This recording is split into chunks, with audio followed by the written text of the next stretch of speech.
కట్టవయ్యా కంచు బండ్లు కట్టవయ్యా నాగమల్లు కట్టవయ్యా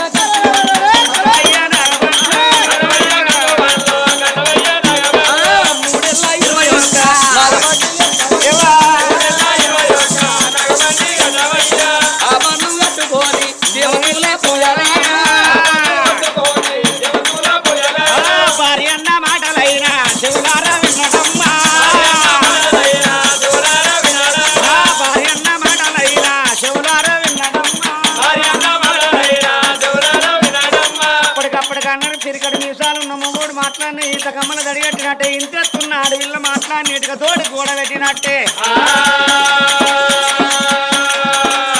ఏ గుళ్ళ ఏ దేవుడున్నాడో ఏ పుట్టలు ఏ చేతుడున్నాడో సురాలి దేవుడుల పూజ చేస్తే మన భక్తి మెచ్చి భగవంతుడు కొడుకుల ఫలమిస్తాడు కావచ్చు